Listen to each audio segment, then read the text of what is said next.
Good afternoon, welcome to my channel. I'm back again. I thought I'd have add a little bonus to the channel because I discovered in my little archive a video that my friend Guy shot of me reading a section from my second book, which is called Running the Orient. This is my second memoir published officially by a proper, I don't want to say proper, a traditional publisher.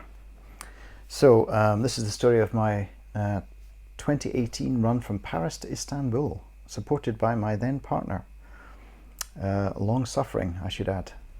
And yeah, I don't want to go into too much detail. All I'm going to say is I'm reading a sample chapter from sort of towards the end of the book, and it'll give you a flavour of what to expect from Running the Orient. And yeah, this book is available in all good bookshops, and if they don't have it on the shelves, you can order it, and you can also get it online, various places.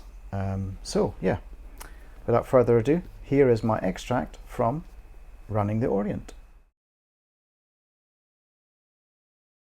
Okay, this is from chapter 34, which is towards the end of the book, and it is called Tea and Rifles. I round the rocky hillside, still confused by the sight of what seemed to be a military lookout tower, and wondering if it was sensible to step over the fallen gate I passed a mile or so back. As the evening light dims towards sunset, a white booth appears below me, two young men in military uniform standing nearby. They're facing away from me, smoking, and apparently blithely unaware of my approach. Given their shoulder-slung rifles, I realise I'd better announce myself. I clear my throat. They turn, immediately alarmed and grabbing at their weapons. It is only then that I realise I'm trespassing on a military base on the day of Turkey's presidential elections. This might not end well.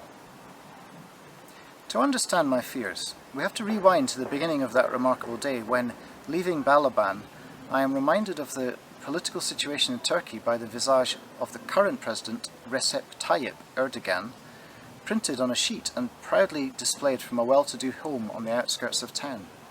Today the country is due to hold its presidential and parliamentary elections, and the incumbent president is the favourite to become head of both state and government, a situation some fear will bring about a communist-style rule by diktat, something the country's northern neighbours know too well. This democratic election could paradoxically engender a situation where one man holds total sway over his electorate. Erdogan brought the election date forward from summer 2019 in order, critics feel, to prevent his opposition from mounting an effective campaign. It's fair to say that Europe is closely observing its only majority Muslim candidate member to see whether a Western-style democracy can be maintained amidst rumours of vote stuffing and other manipulation.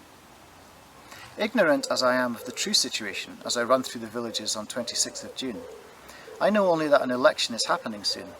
I think little of it and run on. The road out of town constructed of reddish gravel and so quiet that Aradna is able to drive alongside me as I run.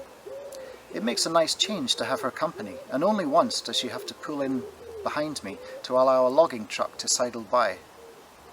The weather is warm and humid, the road undulating up into the hills. Aradna even films a shot of me ambling along, moving at a decent if unheroic pace. The trail takes me along dusty lanes lit by evening light and a sentinel moon, 3/4 full. It glows pale blue in a bluer sky overhead. I see nobody but a few forestry workers having a cigarette break amongst the young plantation all around. Surprisingly, I spot oak and maple trees amongst the young saplings. Destined for furniture, I suppose. It looks like we will find plenty of good wild camping spots, since there are many side paths and the tracks of vehicles amongst the reddish dust. I text Aradna to ask her to find me somewhere on my current route, imagining Roxy hoving into sight over one of the small rises. I'm beginning to feel extremely fatigued, and the sun is skimming the horizon. I really don't want to get stuck running through this place under moonlight alone, and of course I haven't packed my head torch. Aradna texts to warn me that she's encountered a large military base covering much of the land north of our intended stopping point, the town of Vies. I reason that signposts or fences would suffice to repel intruders. As long as I steer clear of anything obviously military, I'll be fine. Inevitably, this is a naive assumption. The rocky hilltop and surrounding moorland is frequented by small skittish deer which bound away at my approach.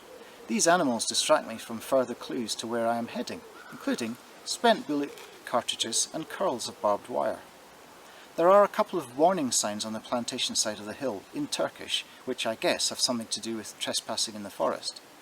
I even hop over a fallen fence, the gate lying useless amongst the dust, assuming that if there were anything worth protecting beyond it, the fence would be properly maintained. It's only when I encounter the two young armed sentries that I realise I have made a full set of false assumptions. As the frankly teenage soldiers grab at their guns, I begin to garble an explanation. I just ran over the hill. There were no signs. I'm running to Istanbul. The young men paused to process my words, clearly unsure how to handle me. Running? Yes, to Istanbul. I'm sorry, I must have taken a wrong turning. Their expressions reveal this is something of an understatement. One sentry begins to gabble into a walkie-talkie as they lead me down the hillside, guns in hand. On the way down, a large all-terrain truck rumbles up to meet us, and I'm instructed to climb in. I sit beside a young officer, let's call him a sergeant, who speaks better English than the younger privates, possibly doing national service, who accosted me. Once I explain what I'm doing, he tells me with pride that he runs 10k every day. I congratulate him, thinking that any opportunity for bonding might stand me in good stead when it comes to negotiating my release from a Turkish prison. As we approach a group of blocky buildings and an imposing, well-guarded fence and gateway, it becomes clear that I'm within the same military base Aradna warned me about earlier. I jump down from the truck and am led into one of the buildings, into a small office and ordered to sit in front of a desk, behind which sits a smiling 40-something officer, probably a grade higher than my fellow runner, let's call him the captain. He wears a non-committal and serious expression with a hint of a smile. "ID?" asks the captain. I shake my head ruefully, indicating my running apparel. Then I remember that I have the Turkish e-visa on my phone. I ask permission to look through my iPhone, and the captain nods. I find the visa and pass the phone over. The captain studies it and then calls his superior. I'm imagining a colonel seated somewhere comfortable. The conversation takes place over a mobile phone plugged into some mysterious white box, presumably to scramble the signal. I then hear a word from the sergeant that I think I recognise, but can't be sure. Chai? They can't really be offering me tea, can they? I decide to assume that they are. Sure, I nod vociferously. Thanks. A few moments later, while the captain is still considering what to do with me, a glass of hot black tea appears, tasty and refreshing. I immediately relax, as any British person would.